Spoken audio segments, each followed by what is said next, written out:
اور تو نے میرے گناہ کی بدی کو معاف کیا۔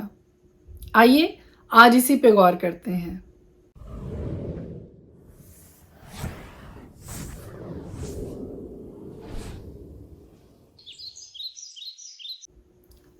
میرا نام ایسٹر ہارون ہے اور ہر روز خدا کا زندہ کلام لے کر آپ کے سامنے آتی ہوں۔ ہم مل کر خدا کے زندہ پوتر پرفضل کلام کی تلاوت بھی کرتے ہیں۔ ہر روز ایک چیپٹر میں نئے عہد نامہ میں سے اور 2 چیپٹرز پرانے عہد نامہ میں سے پڑھتی ہوں، اور ہم سب مل کر خدا کے پاک کلام کی باتوں کو، اس کے وعدوں کو، اس کی نعمتوں کو، اس کی برکتوں کو اور زیادہ قریب سے جان رہے ہیں۔ خدا کا پاک کلام بڑی صفائی کے ساتھ یہ کہتا ہے کہ مبارک ہے وہ جس کی خطا بخشی گئی اور جس کا گناہ ڈھانکا گیا۔ مبارک ہے وہ آدمی جس کی بدکاری کو خداوند حساب میں نہیں لاتا اور جس کے دل میں مکر نہیں۔ یہ داؤد کا بہت ہی خوبصورت زبور ہے جس میں وہ اقرار کرتا ہے اس بات کا کہ مبارک ہے وہ شخص جس کی خطا بخشی گئی ہے، جس کا گناہ ڈھانکا گیا ہے۔ اور اپنی مثال دیتے ہوئے داؤد یہ کہتا ہے کہ جب میں خاموش رہا تو دن بھر کے کراہنے سے میری ہڈیاں گھل گئیں، کیونکہ تیرا ہاتھ رات دن مجھ پر بھاری تھا، میری طراوت گرمیوں کی خشکی سے بدل گئی۔ لیکن اگلی سٹیج وہ بتاتا ہے کہ جتنی دیر تک میں اپنے گناہ کی حالت میں خاموش رہا، اپنے گناہ کو مانا نہیں، اقرار نہیں کیا، تو اپنی صورتحال وہ خدا کے سامنے اور ہم سب کے سامنے بیان کر رہا ہے کہ کس طرح سے اس نے محسوس کیا کہ خدا کا ہاتھ رات دن اس کی زندگی پر بھاری رہا ہے۔ لیکن اگلی سچویشن کس طرح سے ایک دم سے چینج اپنی زندگی میں اس نے محسوس کیا۔ میں نے تیرے حضور اپنے گناہ کو مان لیا اور اپنی بدکاری کو نہ چھپایا۔ میں نے کہا میں خداوند کے حضور اپنی خطاؤں کا اقرار کروں گا اور تو نے میرے گناہ کی بدی کو معاف کیا۔ اتنی خوبصورت سیکھ آج میرے لیے اور آپ کے لیے ہے کہ اگر ہم اپنے گناہوں کو چھپائیں تو ہم اس میں کامیاب نہیں ہو سکتے ہیں، اور کوئی شخص جو آسمان کے نیچے اس زمین کے اوپر رہتا ہے وہ یہ مت سمجھے کہ اس نے آج تک کبھی کوئی گناہ یا غلطی اس سے سرزد نہیں ہوئی ہے، اس نے کوئی خطا نہیں کی ہے، اس نے کوئی گناہ نہیں کیا ہے۔ اور دوسری بات، یہ بات بھی اپنے ذہن سے نکال دیں کہ ہم غلطی کریں، خطا کریں، گناہ کریں تو اس کو چھپانے میں کامیاب ہو سکتے ہیں، کیونکہ کوئی شخص گناہ کر کے اس کو چھپا نہیں سکتا ہے۔ اگر ہم آسمان پہ چڑھ جائیں تو خدا وہاں پر بھی موجود ہے، اگر ہم پاتال میں اتر جائیں تو خدا وہاں پر بھی موجود ہے۔ وہ اومنی پوٹنٹ ہے، وہ ہر جگہ موجود ہے، کہیں پر بھی ہم اپنے آپ کو چھپا نہیں سکتے ہیں، اپنی خطاؤں کو، اپنی غلطیوں کو۔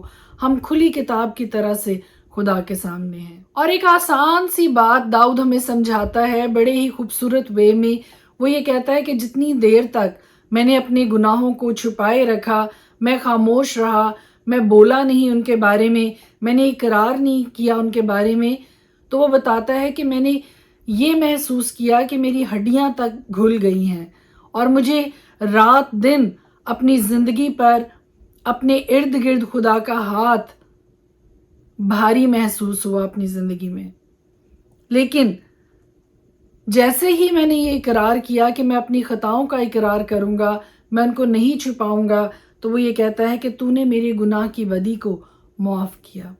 جی ہاں جی میرے عزیزو، سیکھ آج میرے لیے اور آپ کے لیے یہ ہے کہ جتنی دیر تک ہم اپنے گناہوں کو چھپانے کی کوشش کریں گے، ہم چھپانے میں بھی کامیاب نہیں ہوں گے اور خدا کا ہاتھ بھی رات دن ہم پر بھاری رہے گا۔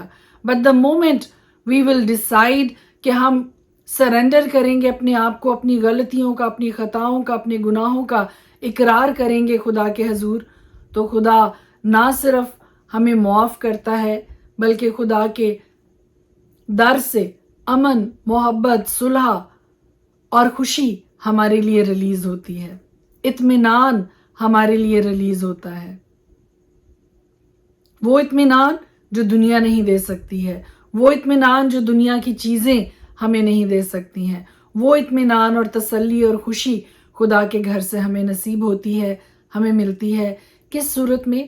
جب ہم اپنے گناہوں کا اقرار خدا کی حضوری میں کرتے ہیں، جب ہم اپنی خطاؤں کا اقرار خدا کی حضوری میں کرتے ہیں۔ دعا ہے آپ میں سے ہر ایک کے لیے کہ کوئی شخص بھی اگر اس موڑ پہ ہے، زندگی کے اس پوائنٹ پہ ہے کہ وہ اپنے اوپر بھاری پن محسوس کرتا ہے، اپنے اوپر محسوس کرتا ہے ڈپریشن کو یا کسی بھی طرح کی انگزائٹی اس کی زندگی میں کام کر رہی ہے، طرح کے دباؤ کا شکار ہیں اگر آپ، تو دیکھیے کہ کہیں ہماری اپنی خطاؤں کا نتیجہ تو نہیں ہے، ہمارے اپنے گناہوں کا نتیجہ تو نہیں ہے۔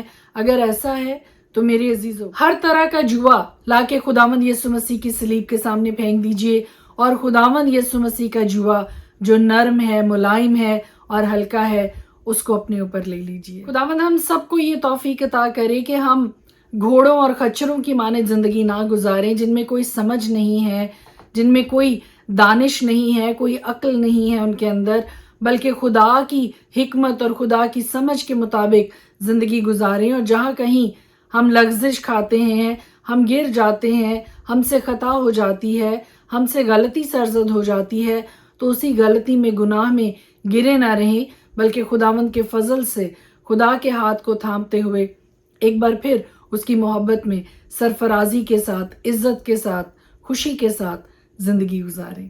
آمین۔ خدا کے پاک کلام میں سے آج ہم دیکھیں گے متی کی انجیل، اس کا 8واں باب۔ جب وہ اس پہاڑ سے اترا تو بہت سی بھیڑ اس کے پیچھے ہو لی، اور دیکھو ایک کوڑی نے پاس آ کر اسے سجدہ کیا اور کہا، اے خداوند، اگر تو چاہے تو مجھے پاک صاف کر سکتا ہے۔ اس نے ہاتھ بڑھا کر اسے چھوا اور کہا، میں چاہتا ہوں تو پاک صاف ہو جا۔ وہ فوراً کوڑ سے پاک صاف ہو گیا۔ یسوع نے اس سے کہا، خبردار کسی سے نہ کہنا، بلکہ جا کر اپنے تئیں کاہن کو دکھا، اور جو نظر موسیٰ نے مقرر کی ہے اسے گزران، تاکہ ان کے لیے گواہی ہو۔ اور جب وہ کفرنہوم میں داخل ہوا تو ایک صوبہ دار اس کے پاس آیا اور اس کی منت کر کے کہا، اے خداوند، میرا خادم فالج کا مارا گھر میں پڑا ہے اور نہایت تکلیف میں ہے۔ اس نے اس سے کہا، میں آ کر اس کو شفا دوں گا۔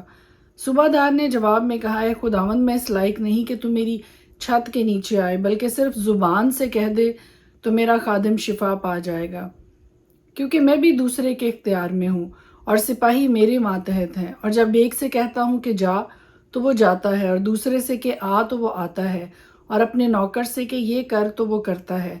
یسوع نے یہ سن کر تعجب کیا اور پیچھے آنے والوں سے کہا، میں تم سے سچ کہتا ہوں کہ میں نے اسرائیل میں بھی ایسا ایمان نہیں پایا، اور میں تم سے کہتا ہوں کہ بہتیرے پورب اور پچھم سے آ کر ابراہیم اور اسحاق اور یعقوب کے ساتھ آسمان کی بادشاہی کی ضیافت میں شریک ہوں گے،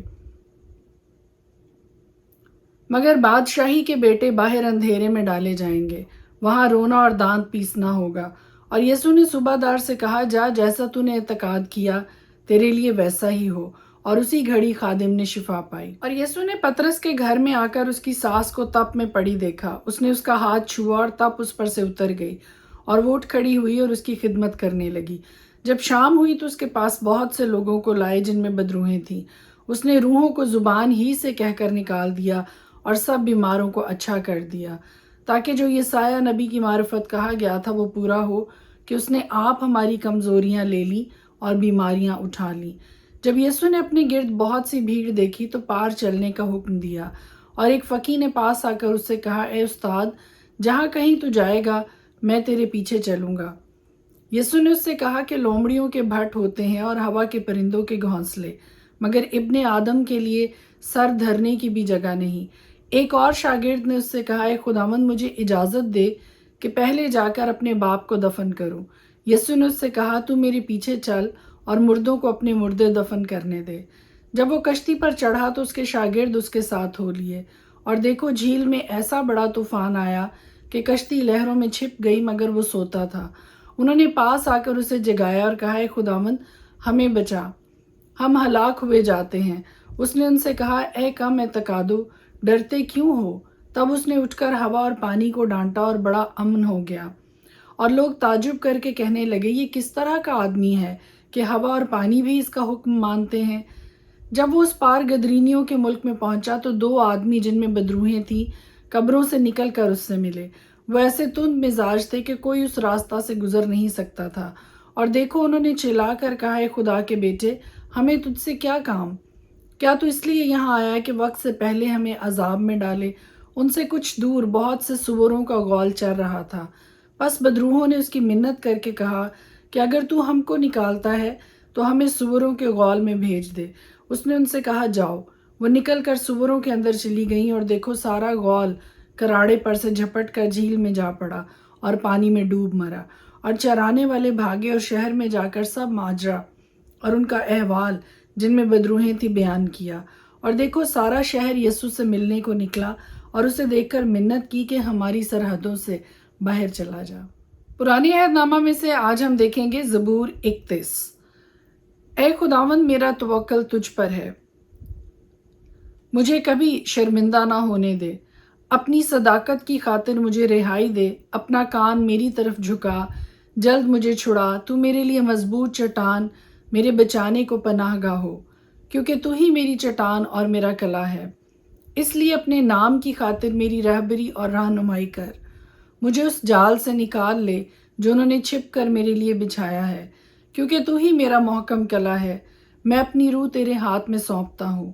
اے خداوند سچائی کے خدا، تو نے میرا فدیہ دیا ہے، مجھے ان سے نفرت ہے جو جھوٹے معبودوں کو مانتے ہیں۔ میرا توکل تو خداوند ہی پر ہے، میں تیری رحمت سے خوش و خرم رہوں گا، کیونکہ تو نے میرا دکھ دیکھ لیا ہے، تو میری جان کی مصیبتوں سے واقف ہے۔ تو نے مجھے دشمن کے ہاتھ میں اسیر نہیں چھوڑا، تو نے میرے پاؤں کشادہ جگہ میں رکھے ہیں۔ اے خداوند مجھ پر رحم کر، کیونکہ میں مصیبت میں ہوں، میری آنکھ بلکہ میری جان اور میرا جسم سب رنج کے مارے گھلے جاتے ہیں، کیونکہ میری جان غم میں اور میری عمر کراہنے میں فنا ہوئی۔ میرا زور میری بدکاری کے باعث سے جاتا رہا اور میری ہڈیاں گھل گئیں۔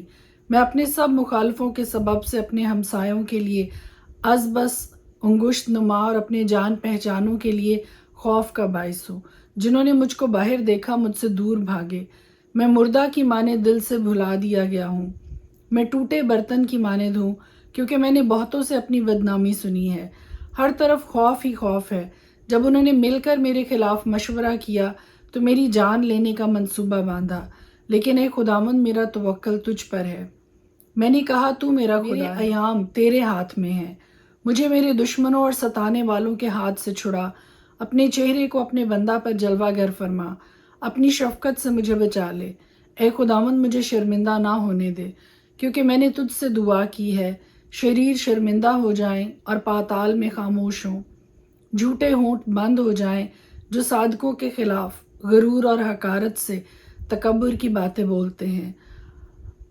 تو نے اپنے ڈرنے والوں کے لیے کیسی بڑی نعمت رکھ چھوڑی ہے، جسے تو نے بنی آدم کے سامنے اپنے توکل کرنے والوں کے لیے تیار کیا۔ تو ان کو انسان کی بندشوں سے اپنی حضوری کے پردہ میں چھپا لے گا، تو ان کو زبان کے جھگڑوں سے شامیانہ میں پوشیدہ رکھے گا۔ خداوند مبارک ہو، کیونکہ اس نے مجھ کو محکم شہر میں اپنی عجیب شفقت دکھائی۔ میں نے تو جلد بازی سے کہا تھا کہ میں تیرے سامنے سے کاٹ ڈالا گیا، تو بھی جب میں نے تجھ سے فریاد کی تو نے میری منت کی آواز سن لی۔ خداوند سے محبت رکھو اے اس کے سب مقدسو۔ خداوند ایمانداروں کو سلامت رکھتا ہے اور مغروروں کو خوب ہی بدلہ دیتا ہے۔ اے خداوند پر آس رکھنے والو، سب مضبوط ہو اور تمہارا دل قوی رہے۔ زبور 32۔ مبارک ہے وہ جس کی خطا بخشی گئی اور جس کا گناہ ڈھانکا گیا۔ مبارک ہے وہ آدمی جس کی بدکاری کو خداوند حساب میں نہیں لاتا اور جس کے دل میں مکر نہیں۔ جب میں خاموش رہا تو دن بھر کے کراہنے سے میری ہڈیاں گھل گئیں، کیونکہ تیرا ہاتھ رات دن مجھ پر بھاری تھا۔ میری تراوت گرمیوں کی خشکی سے بدل گئی۔ میں نے تیرے حضور اپنے گناہ کو مان لیا اور اپنی بدکاری کو نہ چھپایا۔ میں نے کہا میں خداوند کے حضور اپنی خطاؤں کا اقرار کروں گا، اور تو نے میرے گناہ کی بدی کو معاف کیا۔ اسی لیے ہر دیندار تجھ سے ایسے وقت میں دعا کرے جب تو مل سکتا ہے۔ یقیناً جب سیلاب آئے تو اس تک نہیں پہنچے گا۔ تو میری چھپنے کی جگہ ہے، تو مجھے دکھ سے بچائے رکھے گا، تو مجھے رہائی کے نغموں سے گھیر لے گا۔ میں تجھے تعلیم دوں گا اور جس راہ پر تجھے چلنا ہوگا تجھے بتاؤں گا۔ میں تجھے صلاح دوں گا، میری نظر تجھ پر ہوگی۔ تم گھوڑے یا خچر کی مانند نہ بنو جن میں سمجھ نہیں، جن کو قابو میں رکھنے کا ساز دہانہ اور لگام ہے، ورنہ وہ تیرے پاس آنے کے بھی نہیں۔ شریر پر بہت سی مصیبتیں آئیں گی، پر جس کا توکل خداوند پر ہے رحمت اسے گھیرے رہے گی۔ اے صادقو، خداوند میں خوش و خرم رہو، اور اے راست دلو خوشی سے للکارو۔ خدا کے پاک کلام کے پڑھے اور سنے جانے پر اس کی خاص برکت ہو، آمین۔